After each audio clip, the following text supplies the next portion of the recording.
Adventure in Pipeman on W4CY Radio.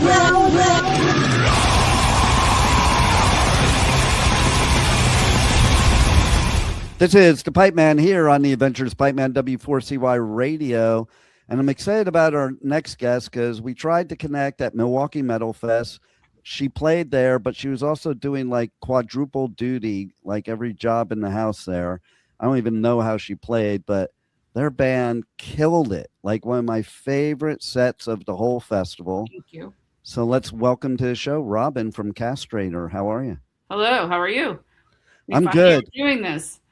I know, it's great. And I have to, like, there's one thing I rarely talk about is band names, but I do think it's kind of funny that you started off as an all-girl band and you named it Castrator, and it makes me a little scared right now. Oh, it's a great name. Right? It is a totally great name. And I mean, so let's go back to the beginning. What was it that was really your driving force to start this band? Well, I mean, I played in other bands and I was friends with Carolina, the drummer. We did a show with my other band, Dercada, and her other band, Hypoxia, in New York. And then we just kind of stayed friends. And then we were on Barge to Hell together. And she was talking about like starting another band of just, you know, girls or whatever. And I was like, that's cool. And we kind of just started there. Nice. And here we are like 13, 14 years later. It's wild. And you know, I have to say, as somebody that came from like the 80s metal and punk scene, I always thought it was bullshit, the whole gatekeeping, especially with women, because especially now, I think some of the most badass women in metal and punk, I mean, badass artists in metal and punk are women, like 100%. Yeah, I mean, I never thought of it as like a gatekeeping thing. I just feel like metal is probably, even punk is the only genre that is like, oh, they're girls. Like you don't have that with country, you don't have that with rap, you don't have that with pop. Nothing else except for it's like weird the heavier to me. side. It's like all of a sudden it's like, oh, there's girls. It's like, okay. You know, and we know girls can play music. That's been proven in every genre throughout, you know. Exactly. Ever. And there's the passion that women have, you know, and the emotion that women have that to me directly fits with metal or punk because they're both very emotional, passionate genres.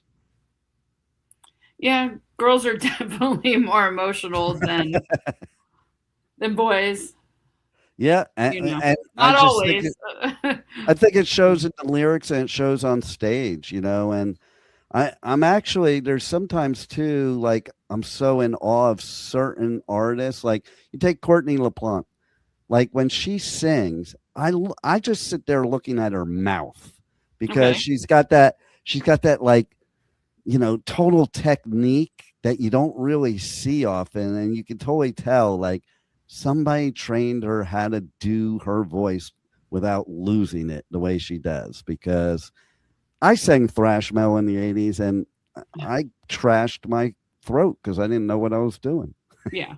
You know, so you need the technique, but it does, you know, and it even amazes me. Like I love when I play bands to other dudes and then I tell them that the lead singer is a female after they listen to it, because they don't even, like, sometimes they can't even conceive of that brutalness coming from a female. But I think you do it so well, you know, your whole, you know, anybody that's in metal or punk that does that.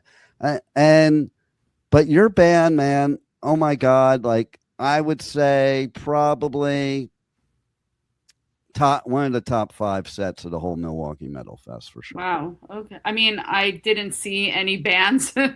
Yeah, you were a little busy. I take that back. I saw Obituary, which like I've seen Obituary a million times, and I think part of Monstrosity, and that was like the extent of my Milwaukee Metal Fest experience. But to say we're the top 5, that's hard to believe, with all the good bands that were playing. Like, Yeah, it's just the energy that you brought forth and just thank you. that passion. Like I never saw your band before that, and I was like, "Oh, they're pretty good," Thank you. and I'll tell you the company you're in. Like you're in the company of Violence, who is one of my favorites too, because they're one of my favorites from way back. But Yeah. their show was sick. Okay, like I texted my daughter a video of it, and there were all kinds of stage divers, and she goes, "Oh, is that how you knocked all your teeth out back in the day?" I'm like, "Yeah, except I did worse, but yeah." and then, oh my God, green Jello, and like they're really green Jello. They're supposed to be green jelly because of stupid Jello Yeah. company. And I'll say it like you can have a pedo represent you, but not some great band. Just saying. But their show was the funniest gig I've ever seen ever in my So it life. was their meet and greet. Was it? Oh my Yeah, it was God. pretty insane. I could imagine because like I have video of their set. Like they handed out water noodles to Yeah. everybody. And like picture their stage set as a meet and greet. oh my God, that's Yeah. insane. And it was like I couldn't stop laughing because like the mosh pit was all water noodles and it was like just so much fun. And then were they at the meet and greet also chanting green Jello because they had everybody it was chanting that the basically whole time. they basically just extended their show over to the I meet and love greet. it. I love it. So those are people that you're in company with that are my favorite sets of that festival. Okay. So, and how does it feel playing at a festival across the street from the Dahmer killing? I don't look at it like that. I forget about it, honestly. I didn't even think about it. I didn't put 2 and 2 together until I was doing an interview and I had the Ambassador Hotel as a backdrop. And when the band started talking about it, I'm like, oh, I didn't even put that. I didn't even put 2 and 2 together. Like it was funny. But yeah, like what a great festival. And I watched you too run that meet and greet, and you ran it like a clock because that's a lot of work. You know? It was a lot. It was fun, and I had a good team of people with me, so that helped. And the bands were, good as well. So that was also helpful. And the fans were, accommodating with me. So it all worked. Nice. So, So what do you want to share with the listeners about your experience at Milwaukee Metal Fest, especially your performance there? I don't even know if I have anything to share. I didn't have like an experience really. I spent 4 days, in the same spot. Right. Except when I went to go play. Yeah, exactly. So that was a nice break right there. Yeah, I mean, it was like kind of stressful. Yeah. And even Nick that was with me, he played also because he plays with, Jamie. So he did those jams. So he had to go run too. And then both me and him did the Slayer Day. Right. So we both left for that. So that was a lot of fun. Yeah, and I imagine it would be stressful to play a set when you're that busy too, because you kind of want to have a little chill out time before you go on stage and after. There was no chill out time. Right, you went straight meet and greet to set, and then straight back. I ran right back as soon as I was just like put my bass in a case and just ran back to the meet and greet. So, and speaking of bass, so what made you originally pick bass as what you wanted to play as an instrument? Basically, I used to play guitar.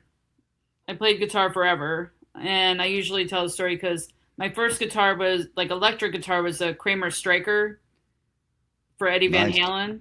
Nice. And I still have it, and the color was the blue like Steve Harris's bass. Very cool. And I'm not really good with like playing with the pick. It's not my favorite thing in the world. And somebody was like, why don't you just play bass? And I'm like, huh, that sounds like a plan. and I went to the music store and I happened to find a $50 bass at the music store. Still have that, and Nice. here I am. But I still played guitar along with that for a very long time. You know, and I have to think there are bassists that play with a pick. It's got to be so much harder to play a bass with the pick with those strings. You know, like it just seems so much easier with your fingers. I enjoy it more. Like I enjoy playing bass more, I think, than guitar. It's just so different, you know. Yeah. Like guitar is fun, but I find bass more relaxing. I always say I'm a frequency. You don't notice me until I'm not there. Nice. I love it. You know. I have a trivia question for you. Oh no. Okay. Yeah. Who is one of the most famous bassists of all time that was originally a guitarist, and the only reason he played bass is because they were all guitarists, so somebody had to draw the short straw. Oh boy. Is this an easy one? I don't know. Maybe not. Sometimes it's hard.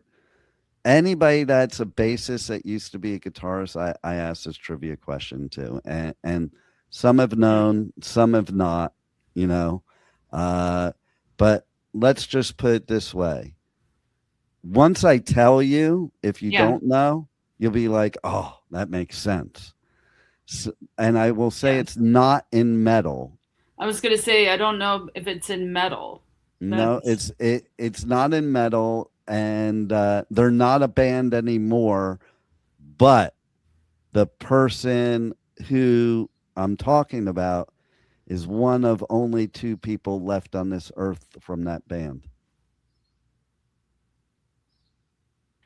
And that is, unless the 1969 radio show is true and he's actually dead and that's an imposter.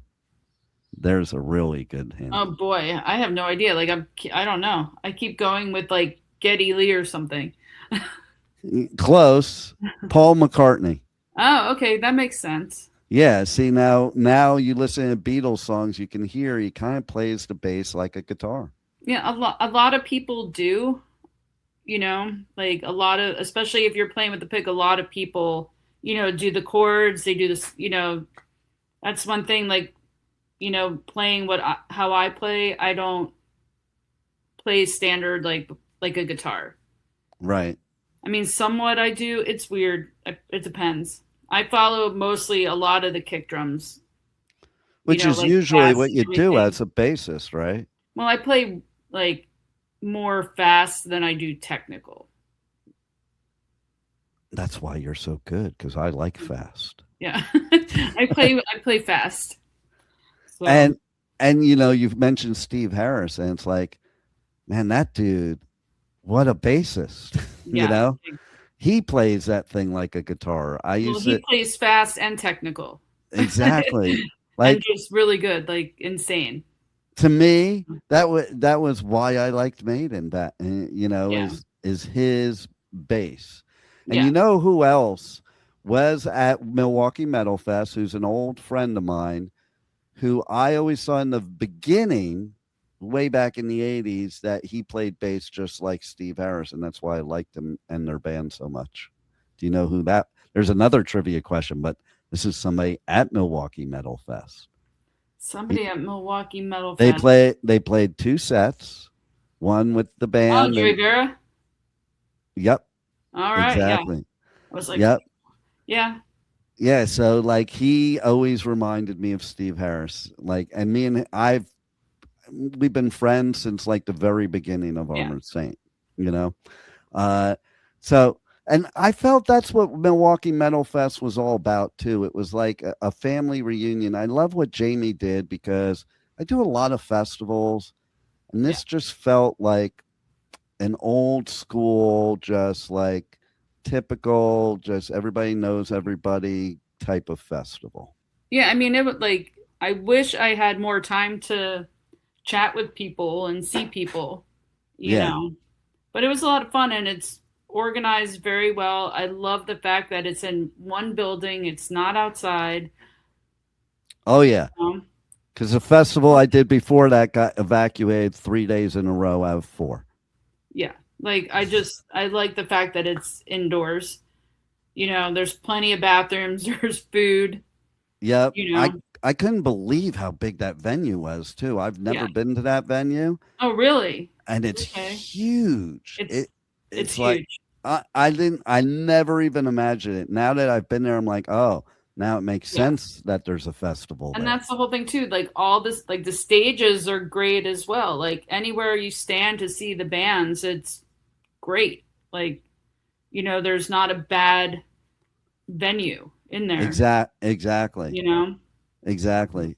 And it was kind of cool down where you were in the basement, and because the merch was down there. Yeah. It was cool for me too for doing interviews because it was Yeah. quiet down there. Yeah. You know, I didn't mind it. right? So, anything else you want to share with the listeners that you got coming up with your band or yourself, or anything that you want to promote? For Castrator, we have a show in New York coming up, Rage of Armageddon Fest. It's a smaller festival in New York. That should be fun. And then we have a possible tour announcement coming up. Nice. You know, we're just looking to play more shows. We're writing new music right now. So hopefully a new album next year. Very cool. So How does it feel writing new music after all these years? I always am in awe of artists being able to continue to come up with new ideas. it's sometimes it takes me a while to like be motivated. Yeah. Like Carolina and I can only get together, you know, periodically, and like sometimes we'll get together and lock ourselves in a jam room for like 2 days, you know, for 8 hours a day and just, you know, write whatever, like really raw stuff. Right now I'm at home writing stuff and sending her videos and everything, and she's writing stuff and sending videos. So we're in just like the pre-production phase, and I'm getting ready to leave on tour for work. So I'm like, for some reason this week I feel more highly motivated and creative than normal. Like I think I sent her 4 different lyric things and 3 different like full song videos. So sometimes I'm not motivated at all, and I'm like, we'll see. You know, takes me a month, and I'm like, oh, maybe I should jam or something. I get that feeling because I'm also a published author, and my first book, the first half of it took me 6 months to write, and the second half took me a day.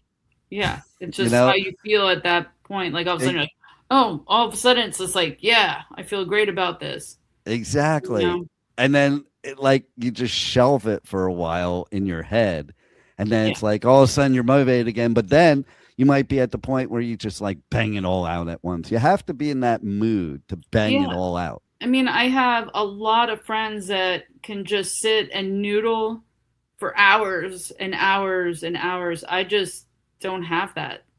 I am not that person. I've never been that person unless I am like, oh, I really want to write this, and then I'll take the time. Oh, I have a show, I have to jam. Oh, I want to learn this song. But to sit around and just like people do for hours and just no, it's not me either. Like that's probably why. Like I played guitar and sucked. I played drums and sucked, and I sucked because I never could sit down. Like I remember being like, "Ooh, I want to be like Randy Rhoads," and then I found out he practiced 8 hours a day. I'm like, yeah, I don't think I have it in me to practice 8 hours a day. Yeah, I'm like 8 minutes. Right. And then I'm like and I just wanted to play songs. Like I'm getting taught scales. I'm like, this is boring. I can't do this over and over again. Yeah, I just want to play a song. When I took like guitar, like I took guitar in high school, and then I had lessons as well. And I remember going to my teacher and just being like, I want to play this, you know, and it's like probably like White Snake, John Sykes. Like, you know, I want to play this. And he's like, well, before you can play that, you know, you got to start with this. And I'm like, why can't I just go just show me this one? Why can't I just show me that? He's like, that's not how this works. I'm like, come on. It's the same with drums. When I played drums, I had that practice pad forever, and that annoyed the hell out of me. Just give me a drum set. I don't want this stupid practice pad. You just like, I don't know, like people find just noodling and stuff like that fun. I am not one of those people. Well, it's like when you take people like a Tommy Lee, no matter where he is, he's drumming. Yeah. Like everywhere he is, you know? Yeah. It's just kind of a habit. And, Yeah. and you know, that's not me. But Yeah. but I do like what comes out of that.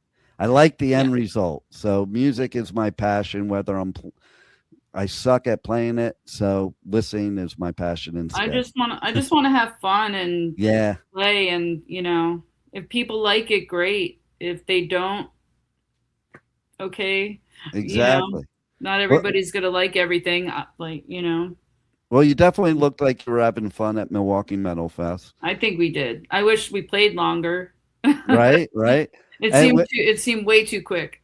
And I didn't even with you. I didn't put two and two together because I'd met you earlier in the day because I was doing an interview with Sean, and then I looked up. I'm like, oh, and then I'm like, oh, I have an interview with her later.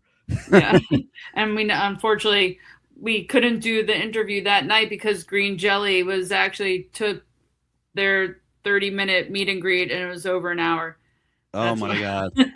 It must have been entertaining, though. It was entertaining and frustrating at the same time. It was the last one of the night, and they were having fun. They, you know, from a band that they were like kind of apprehensive about wanting to do it to full scale show. Yeah. Meet and greet. I mean, they were so into it, like everything. They were doing their own selfies. They were doing like whatever. I was like, okay. That's amazing. I love bands like that, you know, because then they kind of like took it over, and I was just like, okay, whatever. And then when I did see you later, you were definitely, you know, you even said, "Look at me." I'm like, yeah, I know you can't do this interview. I don't think I could have talked at that point. You could tell, and my voice was already fried. So here we are. This was better. Yay! And tell all the listeners how they connect to your merch store on Bandcamp, because you got some badass merch. And speaking of merch, and how they connect to you guys on socials and check out all that you have coming up. Awesome. Yeah. I mean, Castrator, spelled as you would think, Castrator, Bandcamp or Castrator Band. And you have to be careful sometimes Googling, because you'll get sometimes actual Castrator Band like videos, right? Like animal castration. Yeah, we don't want that. You don't want that. But yeah, like all regular socials, Castrator Band on Facebook, Instagram, TikTok, Bandcamp, YouTube, all the socials. Nice. You know. Well, everybody should check you out. Support. Yeah. They Even definitely on Bandcamp. If you don't want a physical copy, check out our stuff. Absolutely, because you guys are badass. Thank you. I look forward to seeing more of you. And thanks for being on the Adventures of Pipeman. Thank you for having me finally. Yeah, you made it. Thank you for listening to the Adventures of Pipeman on W4CY Radio.